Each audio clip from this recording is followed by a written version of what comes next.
On a eu droit au dernier Toto aussi, il n'y a pas longtemps. Ouais.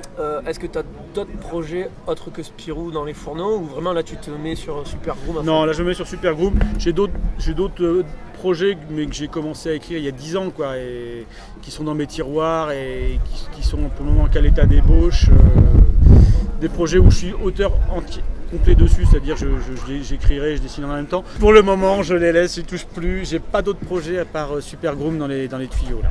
Même Toto l'ornithorynque, à un moment donné, j'avais imaginé faire revenir de manière plus régulière, peut-être un album tous les 2 ans de Toto l'ornithorynque, mais vu que là, pour les 20 ans de la série, Delcourt a strictement pas rempli les engagements qui s'étaient faits de faire un événement autour de la sortie des 20 ans de Toto, de faire un certain nombre de choses.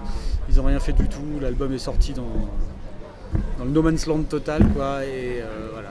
Du coup, il n'y aura pas d'autre album de Toto l'ornithorynque. Ou alors chez un autre éditeur, on verra.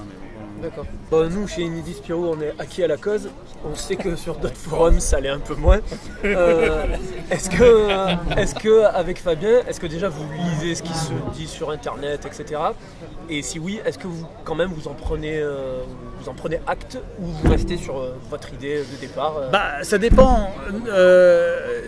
En fait, oui, évidemment, on va voir. En fait, quand un album sort, on a envie d'avoir un peu l'avis des gens, de voir ce qu'ils en ont pensé. Et c'est pas tellement... sur Spirou, les sites spécialisés d'information de bande dessinée, ils n'en parlent pas tellement en fait. Parce que c'est trop connu, ils se disent, ouais, bon, c'est plus un événement à chaque fois qu'il y a un Spirou qui sort. C'est un événement quand c'est 80 ans, quand il y a des nouveaux auteurs qui reprennent la série. Mais quand c'est nous et que ça fait le 6e album, ils n'en parlent plus quand il y a un album qui sort. Donc quand on veut avoir des retours sur ce qu'en pensent les gens, c'est pas sur les sites de rédaction sur la bande dessinée qu'on peut les avoir. Donc effectivement, on s'aventure du côté des forums pour avoir l'avis des gens qui ont lu un peu Spirou et Fantasio. Voilà. Après, il y a des forums où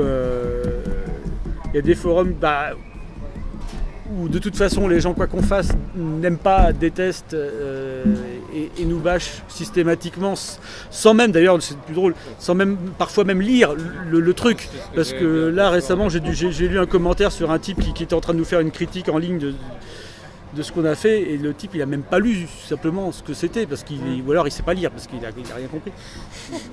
C'est pas impossible. C'est pas impossible aussi, mais bon. C'est de la BD, on regarde beaucoup d'images. Non mais bon, donc voilà, donc effectivement des avis comme ça sur notre boulot qui nous débinent alors qu'ils sont même pas documentés. Évidemment on va pas en tenir compte. Évidemment on va pas en tenir compte. Et puis j'ai envie de dire, on peut pas non plus plaire à tout le monde. Le problème, c'est que c'est la seule vitrine qui existe. Ouais. Lors des festivals aussi, tu arrives à prendre un peu la température? Ouais, j'arrive à prendre un peu la température. Les gens sont plus timides en festival, mais des fois, effectivement, il y a des gens qui parlent. Non, là où c'est bien, c'est quand on peut en discuter avec les professionnels. Tu vois, par exemple, là, Franck P me dit « Oh, c'est super, j'adore Super Groom et tout, c'est vachement bien. Je sais pas où vous allez, mais en tout cas, moi, j'aime bien, j'adore les couleurs, le dessin. Moi personnellement, t'es un admirateur avec Olivier Schwartz. Ça fait plaisir, hein? T'es aussi un admirateur avec Olivier Schwartz. Bah écoute, il paraît. Moi j'en ai discuté avec lui. J'aime beaucoup Olivier, j'adore son travail aussi. Hein. Je lui ai dit, j'adore ce que fait Johan, et il m'a dit, ah oui, bah dire Johan c'est un grand dessinateur. J'ai rencontré Jean-Ry cette année, ouais. Et pareil. Mais Jean-Ry, on se connaît depuis longtemps aussi. Il adorait le travail que tu fais avec Velman. Bah, écoute, c'est cool. Et puis là, c'est pas pareil, j'en discutais avec Nifl. Je m'attendais à ce qu'il aime pas ce qu'on avait fait sur Super Groom. Et non, je suis curieux, je suis vraiment curieux. Je le suis vraiment avec intérêt parce que il trouve que c'est très audacieux. Donc, il trouve que c'est un truc qui n'a pas été fait et qu'on prend des risques à faire un truc là-dessus. Mais il est curieux de voir où ça va aller. Donc voilà, nous aussi. Hein. On verra après. Après, ce sera le jugement du public, quoi. Les albums, est-ce qu'on va les vendre ou pas? Pour le moment, l'éditeur est enthousiaste. Je pense qu'aussi, de la part de l'éditeur, il y a un enthousiasme parce que pour eux, c'est potentiellement une licence audiovisuelle qu'ils pourraient exploiter sur la thème des super-héros. Donc, comme ils sont très branchés sur vendre des licences pour le cinéma, je pense qu'avec Super Groom, ils se disent on a moyen de faire quelque chose. Oui. Tu parles de cinéma, il y a eu le film sur Spirou, est-ce que tu l'as vu? Non, je l'ai pas vu. D'accord. Je l'ai pas vu, non. En plus, j'aurais bien voulu le voir, mais je vais attendre, je vais trouver le DVD, puis voilà. Et celui du petit Spirou? Non plus, ni même Gaston Lagaffe.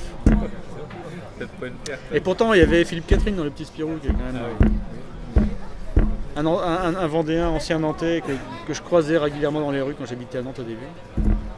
Donc du coup, toujours enthousiaste à travailler sur Spirou. Ah ouais. Que ce soit sur la version super héroïque ou revenir sur, Oui, ou sur la série classique, oui, bien sûr. Oui, bien sûr. Un peu plus d'enthousiasme sur Super Groom parce qu'on y met plus de choses personnelles. Ouais. C'est notre personnage aussi d'ailleurs. Peut-être que l'univers sera plus ouvert aussi. Ouais, voilà. Peut-être moins le carcan de respecter les 50 albums précédents. Ouais, il y a ça.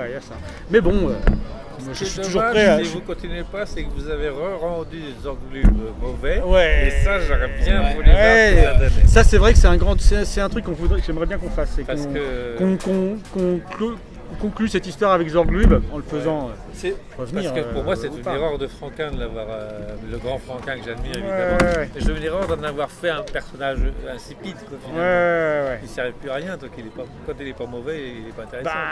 Oui, ça c'est sûr. C'est pour ça que je te posais la question, parce que Ouais. l'ayant rendu, fait redevenir méchant dans la série classique, je trouvais qu'il pouvait s'intégrer parfaitement.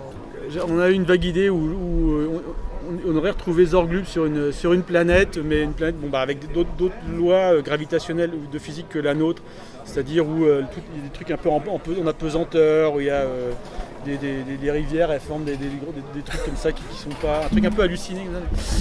Mais j'avais pensé à des trucs là-dessus, et où il retrouvait Zorglub et essayer de le ramener, tout ça, mais je me souviens plus, c'était il y a longtemps.